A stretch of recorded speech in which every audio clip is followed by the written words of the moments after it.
Welcome to this special Mosca episode of Talk Commerce. Today I have Tomas Gerulaitis. Tomas, why don't you introduce yourself, tell us what you do, and maybe one of your passions in life. I'm Tomas Gerulaitis. I'm the Magento practice lead at a little company called Space 48. I've been working with Magento for close to 10 years now. And I guess, passions, that's a difficult question. Other than clean code, which I am partial to, I guess motorcycles. I'm quite into motorcycles. Excellent. And are you in the UK? Are you living in the UK or are you in yes. Europe? Yes, I'm in the UK. I'm in Bath, a little town called Bath. Great. I've been to Bath, or Bath, as you say it. Yeah, it's a beautiful city. I took a shower while I was there, but I think that's okay. I've been there a couple times, but anyways. So great to have you today. This is going to be a short little bonus segment on how the Magento Community Alliance or the Mage Open Source Community Alliance is coming together and how it's sparking some fire in our community. I particularly reached out to you because you are one of the signers of the original letter. So I wanted to talk about that and maybe dive into some of the deeper issues. And I know that the big issue that people are talking about is forking. Let's fork it or not. But I think what the underlying thing is just some transparency from Adobe on how that should work. So maybe getting your feedback and opinion on that would be good. Yeah, of course. The name's still in progress. We've debated it internally. I don't know if I'm divulging too much, but we've debated it internally for quite a while, especially using Magento in the name. But yeah, we'll make sure to come up with something as catchy as Mosca is as soon as we can. And do you feel as though right now is a good time to do a fork, or do you think this letter is meant to light some fire or wake up some people at Adobe? I think it's a bit of both. Certainly bringing the issue to light and bringing the issue to the forefront of the community, that was one of the goals. But also I think action needs to happen, and as soon as it happens, the sooner it happens, the better. And whether that's creating a fork right now, which we are in the process of, or starting some other action, or for example, the Magento Association task force that was started up, or the sign-ups have been started up a couple of weeks ago. I think we need to do something mainly to reassure the merchants in the space that Magento isn't going away. Because I think, especially after the Adobe Summit earlier in the year, we've heard some talks, we've heard some big plans that Adobe has for Adobe Commerce that got a lot of people worried. A lot of people from the developers scene, people who've been working with Magento for 10 or more years, but merchants as well. We've seen a number of people moving away from Magento, from the community and from the platform, partly because of the uncertain future of Magento, not necessarily Adobe Commerce specifically, because that's becoming a separate product and it's quite clear that's happening, but Magento as well. And that's the main reason why this came around, is preparing for the future, making sure that that the clients that we're supporting right now and the potential clients in the future, they're still around.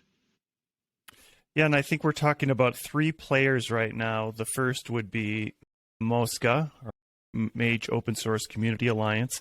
The second would be the Magento Association. And then the third would be Adobe. Yes. Right now, Adobe holds the control, and I would agree that they have done a very poor job of communicating to the open source community.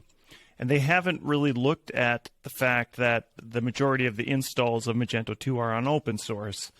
I think they're only looking towards or looking at Adobe Commerce.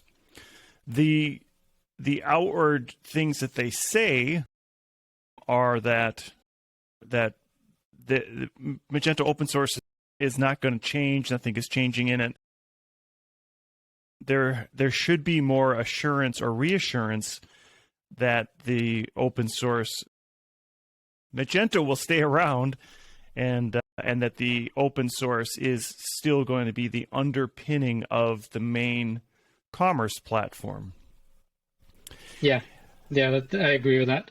I think it's, in a way, it's easy to say that they're committed to open source, but we know that like Adobe is a business, and their revenue isn't coming from supporting Magento open source. It's coming from Adobe Commerce. I think that's why it would be good to see some action, see something backing those words. But hopefully that's to come. Yeah, I think this is our second time around that we have seen a purchaser not understand. I'm just going to use the word not understand, because I don't feel as they understand where, like, this huge base is a great place to get new users onto the commerce platform. And I feel as though that they're alienating the open source platform in favor of a very small install base on the paid version.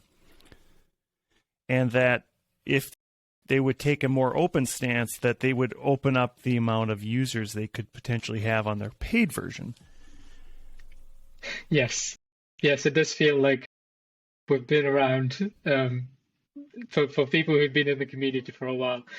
We've had these discussions in the past. It's not the first time that this has happened. Yeah, I know that Tom Robertshaw and I were privy enough, or were lucky enough to be in the original eBay reinsurgence or reinvigoration of the community in, I think it was 2015 or 2014, where they took us all out to drive race cars in Las Vegas. So I'm hoping that my podcasts don't preclude me from. I'm hoping they don't preclude me from the next race car driving event in Las Vegas. But I do feel as though that we shouldn't wait 2 or 3 years for that to happen this time either. The last time it happened, it took them quite a long time to wake up and figure out that our open source community is quite important in what we're trying to do here. So the Magento Association is another part of the puzzle. What is your view on how they're helping or hurting, or just what is your view on the association right now? Yeah. The letter that came out to the wider Magento community, that wasn't our first communication. We spoke to the Magento Association first, because from the discussions with the initial people in the group, in the alliance, the talks were very much about treating this as a proper open source association, open source kind of project. Then I brought Typo 3 as a very good example of an open source project that's working really well and is evolving the platform and is useful for everyone involved. But in discussing that, we realized that this is what the Magento Association was supposed to be for Magento. It was a project to support the open source development, to empower developers to contribute to the community and to evolve the platform. But I feel like personally, it was announced and then I've not heard a lot about it since. And that's one of the problems that we've identified and why we've been so open, so vocal, and so quick to start these discussions, is because we feel like we need to act now. Something has to happen, and it's just been slow going so far. Yeah, I think that there has been quite a vacancy. I'll use the word vacancy in communications from Magento Association. I know that they've continually said some of the problems are around the logo and using the name, but I don't think that is a reason why we shouldn't at least have communication. And I think you've said it, that if they were to just communicate what they are doing, and even better, communicating what they can't be doing or aren't doing, or we don't have to get the details. I think people just want to know what's happening, and I think the Mage Open Source Alliance, Community Alliance initiative is the response to that, and the fact that, hey, we're not going to wait around forever. It really has been 2 years. And exactly. And I think the intent behind this alliance isn't to be hostile and to like shame anyone. We're very passionate about Magento. We want to see the platform continue and succeed. And we're just trying to find the best way of doing that. And yeah, we're still in talks with the Magento Association. I know a number of the original members have signed up to be part of the open source task force. And we're still communicating with Magento Association and with Adobe. We're trying to find the best way to proceed with this. Yeah, I feel as though the association is tiptoeing around things, and they're worried that they're going to upset somebody. And this is something that has to happen, and I think it's long overdue. I applaud you in that. I think just one thing that Guido Jensen had mentioned to me is, why did I sign it when I'm not a big proponent of forking, but I am a proponent of putting pressure on those who need to do something.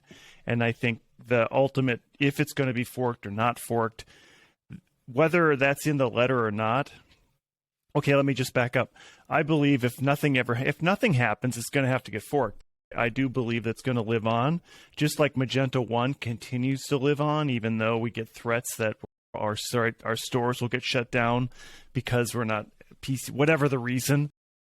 But it continues to live on and works. This pressure that's being put on is important, and the reason I signed the letter is because I believe that we need to make this change now. And without this community vocalization, it would never happen. I think that Adobe would continue its path of doing what it wanted to do, and Magento Association would continue to sit on the sidelines and not doing anything. This is something that had to happen. And I agree. I think, yes, there's a lot of controversy around the fork in particular, but I think it's the tool that we have right now. It's all the control that we have right now is because Magento is open source and is licensed for open source. All we can do right now, if nothing changes, we'll fork it, we'll maintain it, we'll keep it going on. But that isn't saying that we're taking Magento as it is right now and starting a new project that's completely different. It's going to completely diverge. That's not the plan. The plan is just to keep it going. And that's the way that we can right now.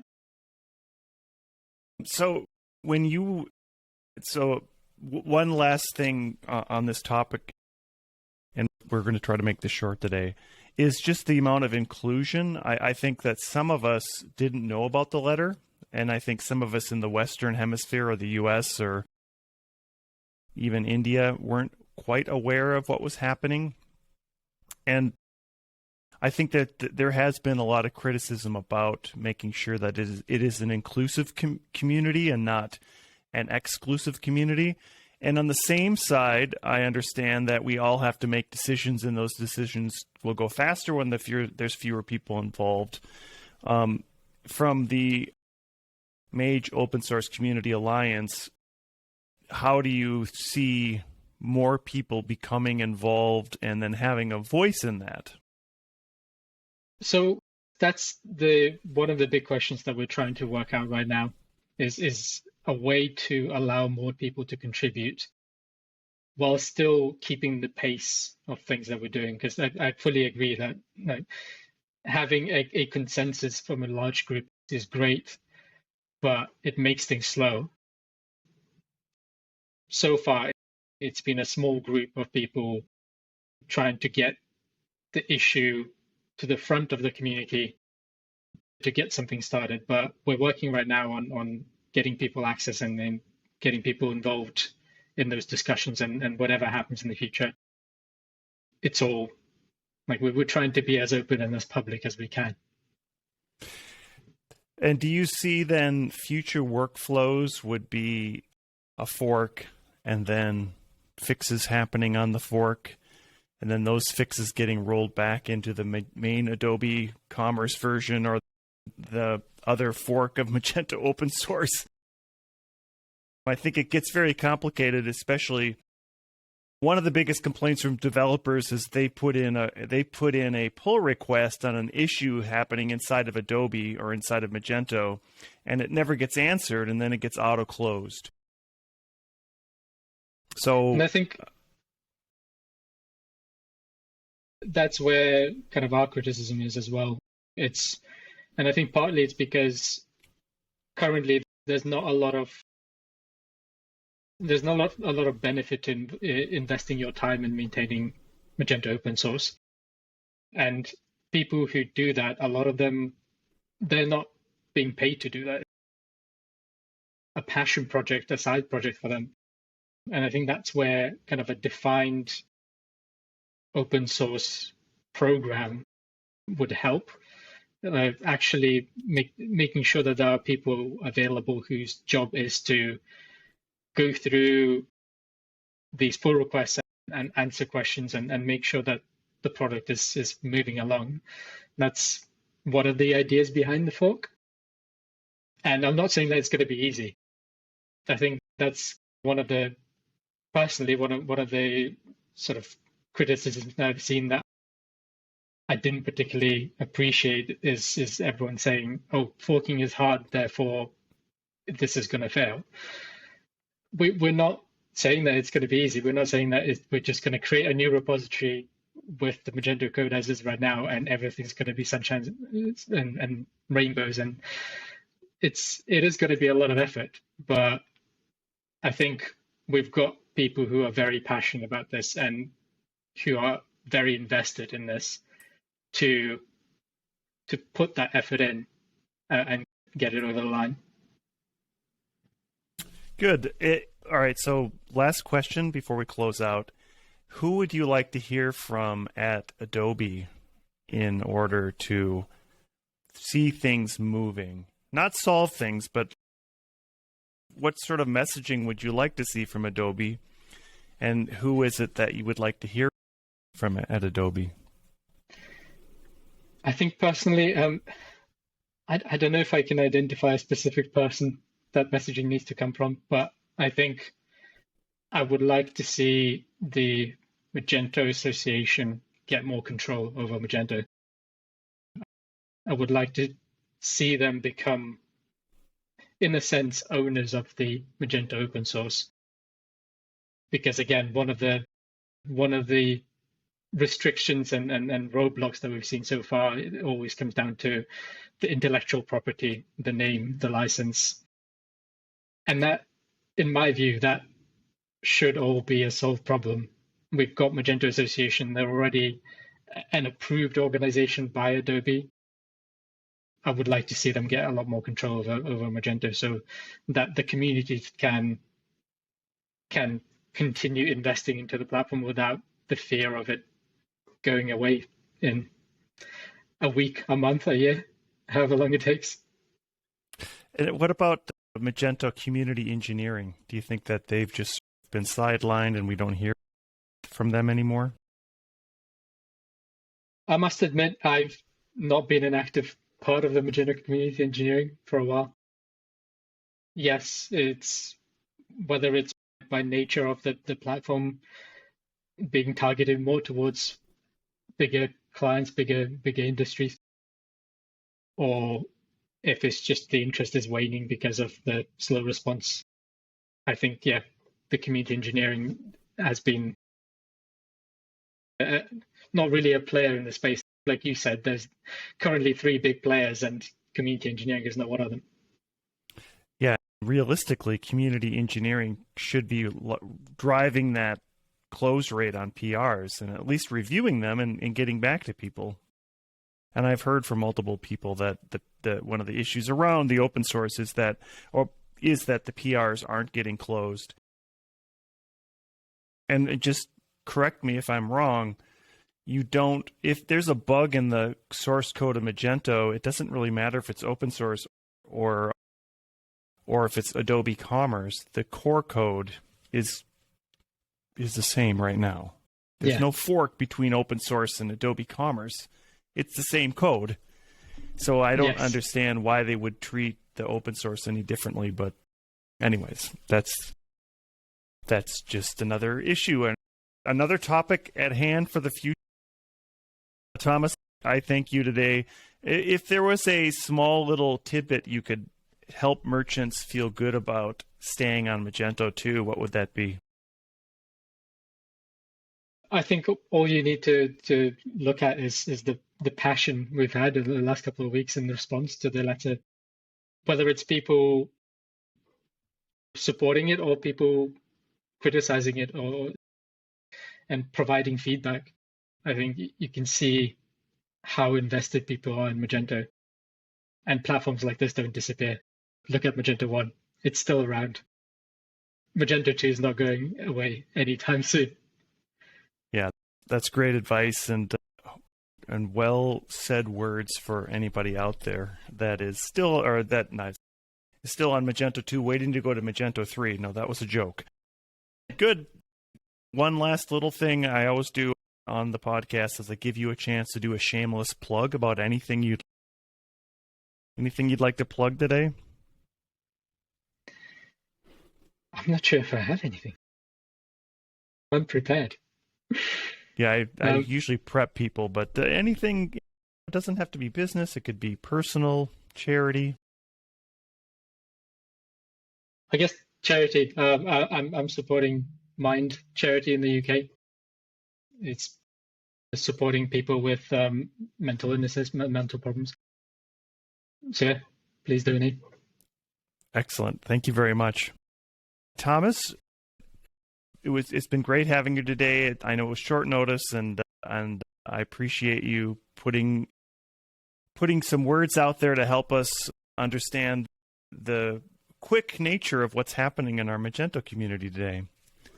No worries at all. Thank you very much for having me. Thank you.